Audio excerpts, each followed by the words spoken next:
Those are the opening strains of Repetition, the debut album from Great Barrier, a trio made up of two Kiwis and two neuroscientists. We found Constantine Karlis, aka Dino, also of HDU, in Berlin, where he's been living for almost a decade. We begin our chat by asking him what took him to Germany. David Bowie and 90s dub techno brought me to Berlin. Okay, that Basically, can't it's beat like, that. as good a place to start as any, I guess. Yep. All right. Yeah. And I assume it didn't disappoint because you're still there. Still there, yeah. It's crazy. I mean, the plan was to come for a year and travel around and then do something else, and here we are, 16 years later. Cool. All righty. So, Great Barrier. Tell me what it's you and two other characters, Jason and Richard. That's right. Tell me more. Well, Jason and I are old friends. So Jason's from Dunedin. Right? Well, Jason's from Auckland, but we met in Dunedin Okay. um 300 years ago. I don't know however long that was now, probably 25 something years ago. Right. And we were both in bands on the music scene there and became really close friends. And we'd always collaborated, hung out, played on each other's music, listened to each other's record collections, um, playfully insulted each other nonstop. Good. All right. And somehow we both ended up in Germany. Not in the same city, but we both ended up in Germany, and it kind of seemed like the logical conclusion that we would play. But I think it was simultaneously with that, like Jason's a neuroscientist, and Okay. he'd met another like-minded neuroscientist at a conference, How many and of they'd them gotten are there? on. How many neuroscientists are there? How many like-minded neuroscientists are there? Oh, well, yeah. I mean, it's an interesting one. But when you find your people, you got to stick to them, right? Sure, absolutely. And I think they just hit it off brilliantly, and suddenly they realized that they both like music, and they tried playing together, and then at some point, so at this point, I was playing a little bit with Anton Newcomb in the Brian Jonestown Massacre, so I was doing a lot of studio work. A lot. I was working in the studio with Anton on and off over a couple of years, Right? and there was some free studio time, and we thought, well, why don't we all get together and just see what happens? So we met up in Berlin over, I think it was a couple of weekends, and stayed up too late and improvised, and had a engineer friend of ours, also a Kiwi actually, Oh, Nick Buckton, come in and help us kind of take care of things while we were focusing on the music, which was good. And I guess that was the first real sessions we did, and actually a couple of those tunes from now 9 years ago. Wow. Um, we released like one of them on our first single a couple of years ago, and there's another one on the album. So it goes, so the recordings go back that far. okay. But yeah, it was just like we're really good friends. Well, we became good friends, and wanted to hang out and do something fun together. And it had, like, it can either be social football, or you can take it somewhere else, right? And you took it And somewhere so else, we're that's like, for sure. yeah, well, I've worked on a few records in my life, and I Yep. know the process of getting it there. So we I thought it was good enough that it needed an audience, I guess. Cool. Yeah. All right. Now, how would you describe if you're looking for an audience and people want to know what it is that this is? I think I read maybe on Bandcamp or something a great description. Fronted by a disoriented Keith Jarrett, which is a great line. Hmm. I don't know if that's true or Thank not. you. I wrote that. Yeah, oh, good job. So, so elaborate on that if you don't mind. We have very wide-ranging influences. I think we all, like, after being, in our 20s, more into kind of like louder, noisier, more angular rock, Right? got deeper into our sort of jazz side of things as well, and like really wanted to, I guess, capture that the intensity that we had with the loud bands, but at a kind of a more sort of simmering pace. And it's the sort of thing I got from hanging out and playing with Shane Carter as well, like when he was doing that first demo record. Uh-huh. about like playing quietly but with the maximum intensity. Right. And I think that was that sort of I think I personally carry that one through with me a lot as well. All right. Have you seen did Um, you know there's a Shane Carter film that's out around here? I do. I've been chatting to Shane a little bit. Oh, Um, I haven't seen it yet. okay. It's Looking forward to it. pretty good. Yeah. Have you read his Mm. book? Yeah, yeah, I read it. I read it when I was in New Zealand, like not last year, but a couple of years before that. Um, it was funny because he always says like the first thing everyone does is look to see what he's written about them in there. Of course. Of course, the first thing I did too. And what did he write? He was very complimentary. It was very nice. So do you keep in touch with a lot of New Zealand scene and people and all that stuff or Well, I hadn't, but like I'm coming over to play with HDU next right? month, Right. right? And like we haven't done that for 9 years. Um, so unfortunately, like I was in New Zealand last year, and that was when Martin Phillips passed away, and that was really incredibly sad. Yep. The little upside for me was we all got together at the funeral, and I got to see a whole lot of friends I hadn't seen in many years. That's one way to do it, unfortunately. Unfortunately, yeah, yeah, it is one way to do it, and that's kind of what led to the this upcoming tour with HDU as well. Like Oh, is bumped into it a promoter, bumped into a promoter friend there, and it sort of went from there. cool? Are you looking forward to it? Yeah. God, yeah. Okay. Yeah, I haven't like I play in a band like in Berlin, but it's very irregularly and it's very quiet. I'm Oh, quite looking forward to kind of rocking it up a little bit and turning up the music. I'm sure. But back to the Great Barrier stuff. I Yes, think like back to Great Barrier. that whole thing about the Keith Jarrett and Can is it's kind of what came out. Like it was Yeah. there was a lot of like Jason and I trying to just do this heavy groove thing that would just wasn't so much going somewhere, it was just being somewhere. And then Richard would just like fill in these beautiful kind of uh really like kind of broken melodic pieces. Right. And I really loved how those ones came out. There's a couple of those tunes on the track, and they're the ones that really do it for me. There's like this really um solid kind of grid of structure, and then there's this kind of delicate filigree sort of over it. So would one of those be Um read only? yeah, All right. yeah, exactly. All right. So tell me how that came together. We'll take that one since that is kind of on your mind. Can you remember where it came from and how it came Yeah. to be? Yeah.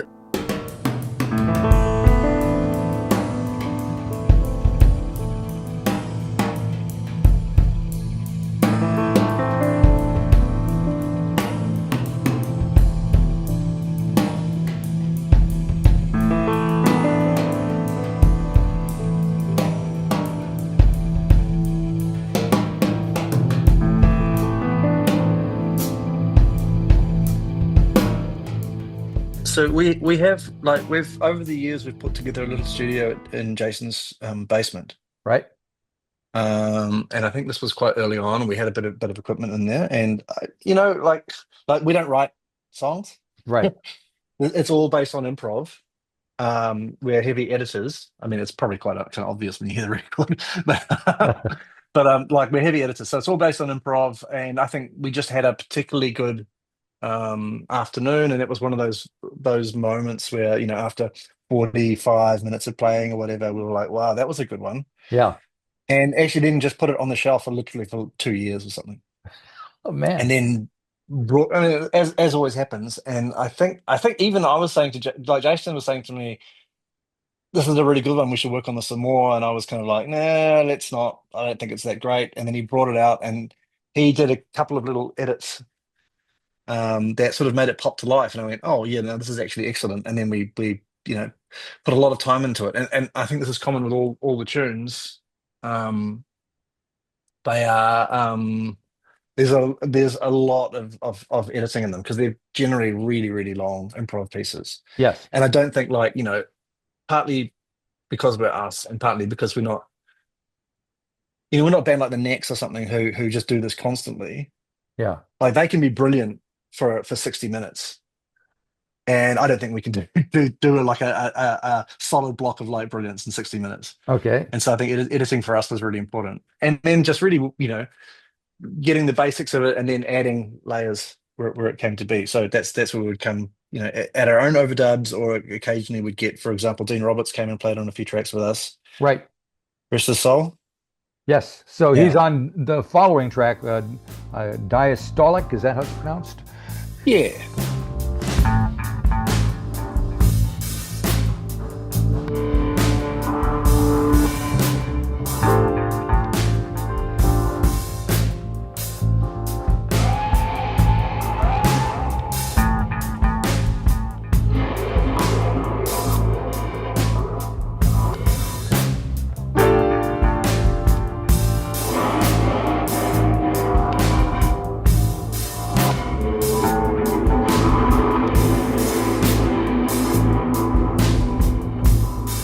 I discovered Dean probably in the 90s. He was in a band in Auckland called Thala, and they had this amazing kind of minimalist noise thing. It sounds like It was like Stellar this with a lisp. yeah, exactly. Exactly. It was it reminded me of the Skeptics, but with like all of the stuff basically pulled out. It was like the reverb left after the Skeptics Right. had left the room.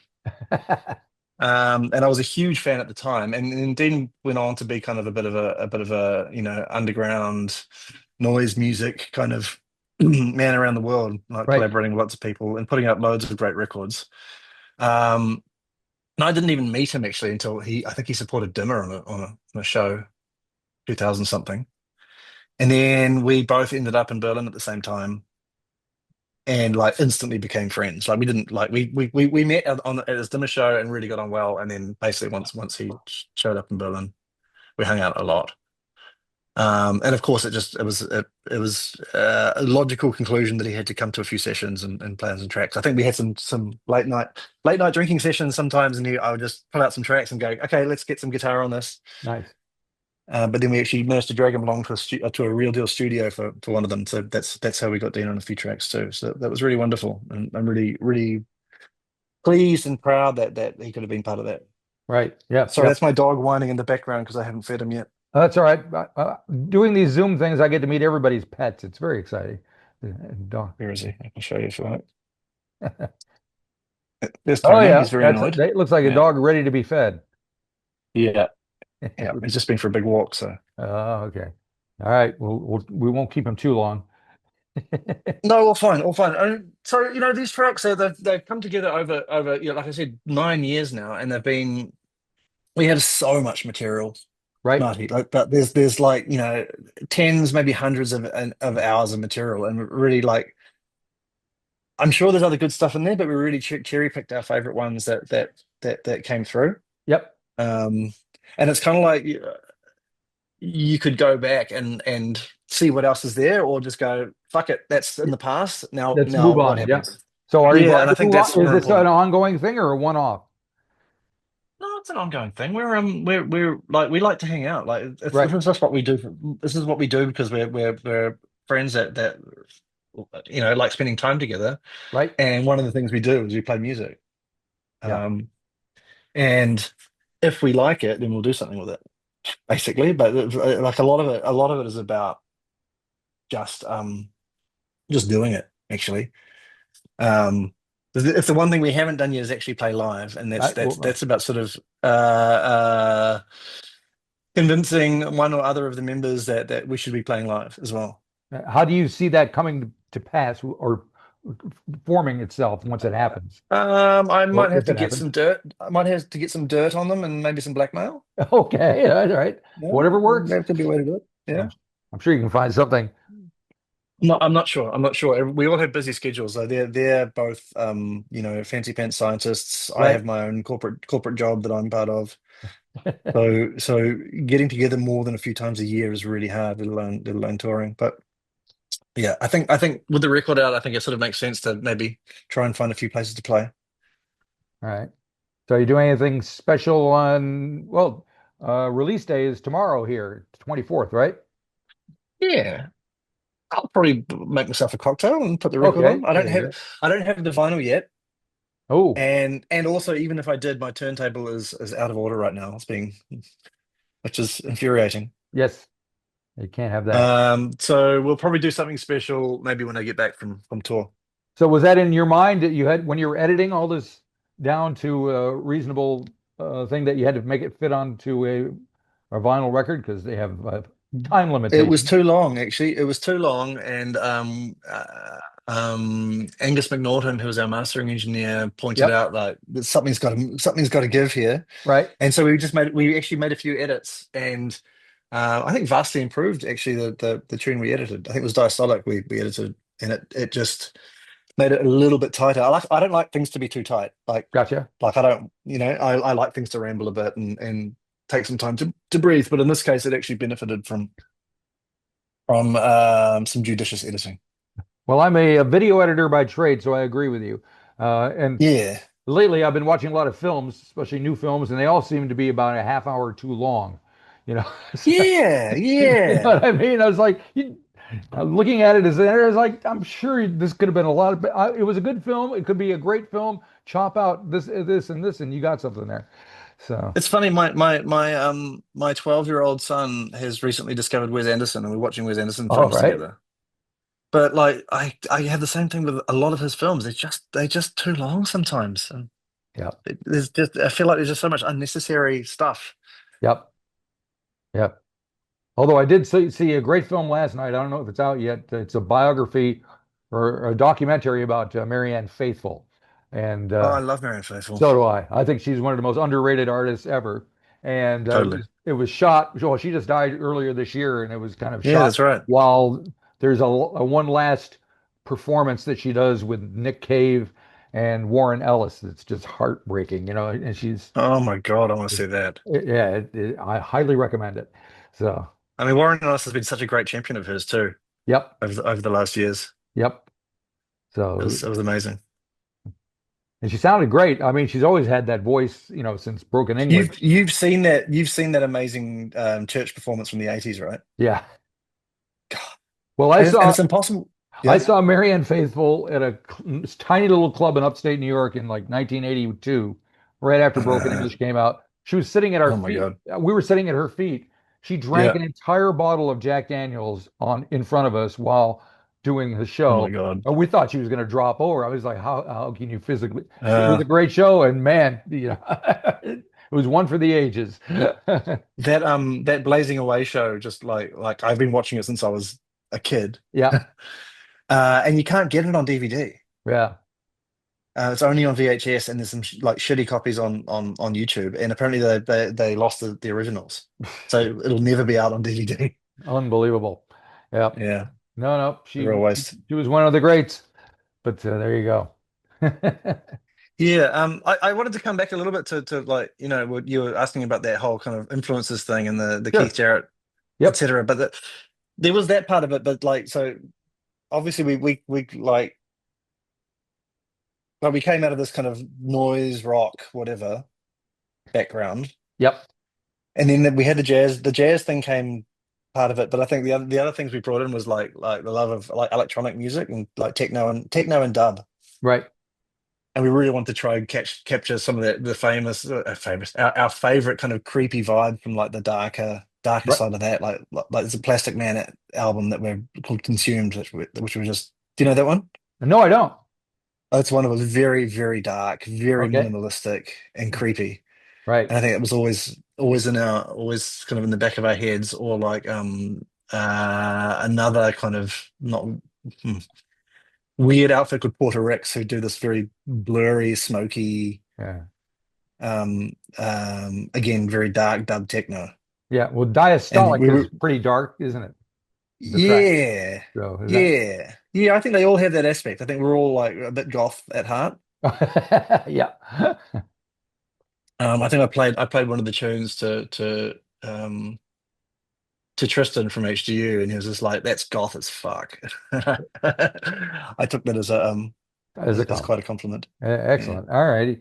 So it sounds so when are you back in New Zealand? I'll be there in like 3 weeks. Okay. Yeah, looking And forward to it. Yeah. How many dates is HDU doing? Seven, 7 dates. Yeah. Yeah, starting in Dunedin. I think we're kicking off in Port Chalmers with an all ages show, and then working our way up the country, and then finishing at the Others Way in Auckland. Yeah. That'll be a biggie. And I'm sort of piggybacking some Great Barrier off of that, and making sure we have some Great Barrier records with us as well. Oh, good. Um, so yeah. Yeah. Well, speaking of Port Chalmers, I just talked to Robert Scott from the Bats, and I think Oh, how's Bob? he's great, same as always, and I think that he's playing at the Others Way along with you Yeah, I guys. know. So, I'm thrilled. Like, I mean, I'm like the chance to see Bob and Karen, also Phoenix Foundation and several others. I'm really looking forward to catching up with them too, yep. This is what I as love well as about New playing again. Zealand. Everybody, no matter what kind of sounds they make, they're all in this together. It's like there's no escaping. And everybody's talking with everybody. There's no, I mean, there probably is something going on, but it's not very public. And it seems like everybody just moves, lets everybody coexist. Well, yeah, I guess I think it's a way of dealing with it that you kind of evolve, right? Like you're in a small isolated place. You have Yep. to you have to at least on some level coexist well. Yes, because I remember back in the States, every band hated every other band. They're all clamoring to be number one, and they'd write songs about the other bands and diss them and stuff. And it's like, that never happens here. Well, that's yeah. Maybe we do need a good like New Zealand band piece. Maybe I need to start one. Okay, well, there's something you can do when you get here. Yeah, okay, I'll work on that. If you enjoyed this episode of the 13th Floor's Music Talk series, please be sure to subscribe to the website or to the YouTube channel. Follow us on Facebook or Instagram and wherever you find your podcasts. There's a whole lot more to discover.